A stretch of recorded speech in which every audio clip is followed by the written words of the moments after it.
Hello, sports fans, sports bettors, YouTube Nation. John here with Ricket Picks. Got my sidekick here. She got her first tooth today, so she's been throwing this thing all over the place. It's been fussy last couple nights. That's why I didn't get a video out last night. She's doing that right there, eating my shoulder, and that's all right. Must feel good on the mouth. But anyways, 2-in-1 day on Patreon, another winning day on the Patreon.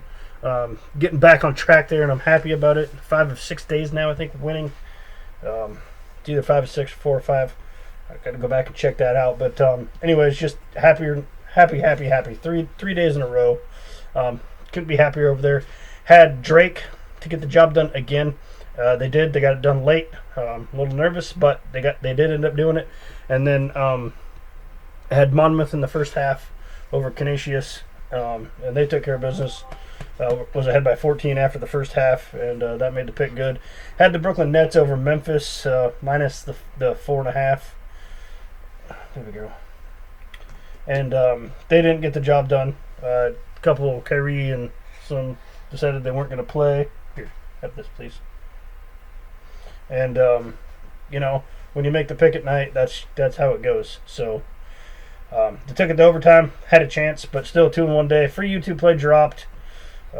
That was the Bills just came out and annihilated the Patriots. I didn't think that was going to happen. I thought the Patriots could keep it within 14.5, and it was going to stay under, which it did stay under, but the Patriots did not keep it within 14.5, and I think the Bills actually let up on the throttle pedal there a little bit. So we're moving on, going to Tuesday, December 29th, 2020. We got 2 bowls in action. Worth noting, we got the Alamo Bowl between Texas and Colorado. Colorado has a slightly better defense coming into this, and now they have a way better defense because 4 captains on the defensive side of the ball for Texas are not playing. You get to that time of year where kids start opting out and they go to prepare for the NFL or don't play their bowl games and stuff like that.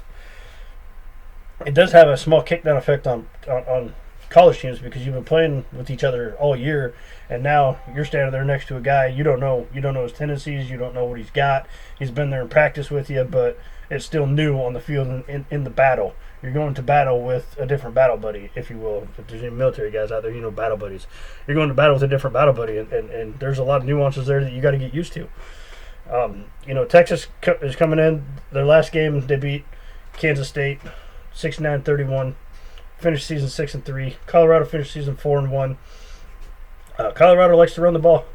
They average 218 yards a game on the ground. Texas gives up 135 yards rushing per game.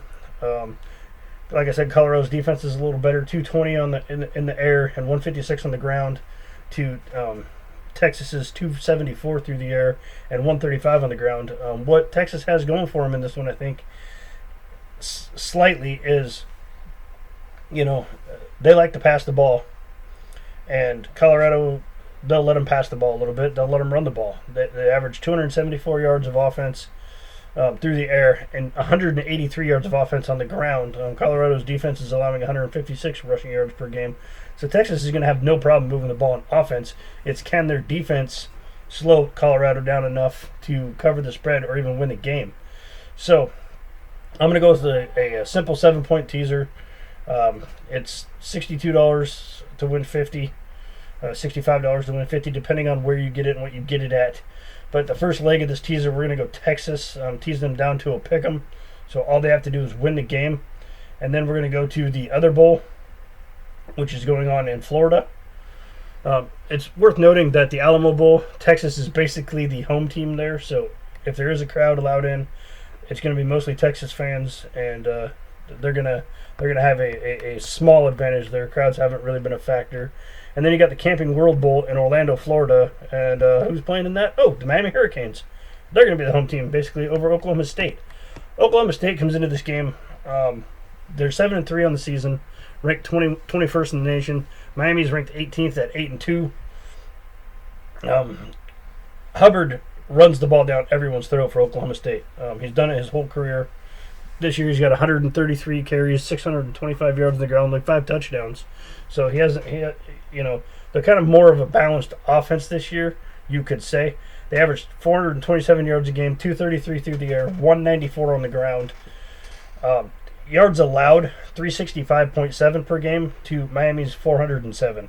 So Oklahoma State has a slightly better defense in this game, but I still think points are going to be put up by the barrel. The University of North Carolina just got done putting the waxing on the Miami Hurricanes, 62-26. That was back on December 12th. Neither one of these teams have played since then. Oklahoma State beat Baylor 42-3 on that same day. So I just think there's going to be a lot of points scored. I like to tease. This is going to be the second leg of the teaser. We're going to tease the over from 61 down to 54. So we're going to tease Texas down to a pick'em and Oklahoma State and Miami over down to 54. And that's what we're going to do for the teaser. So those are going to be your official Ricketts Gridiron Paw Pick for these games. It is a two-team teaser, a two-leg teaser, I should say, 3 teams, 2 legs. The first leg is going to be Texas down to a pick'em and a 7 points, and then Miami, Oklahoma under or over 61, but we're going to tease that over down to 54, so it just needs to go over 54, and I think that game will have plenty of fireworks and plenty of points scored, even though they do tend to be rushing teams. If you guys have not already, hit that subscribe button, tap the bell, turn notifications on. Congratulate baby girl here on her first tooth, and explains a lot over the last couple days. Felt it today, so I'm pretty happy about that, and just feel bad. She's been battling. So, anyways, thank you guys very much for watching this video, and I hope everybody out there has a wonderful day, and most importantly, good luck with your bets.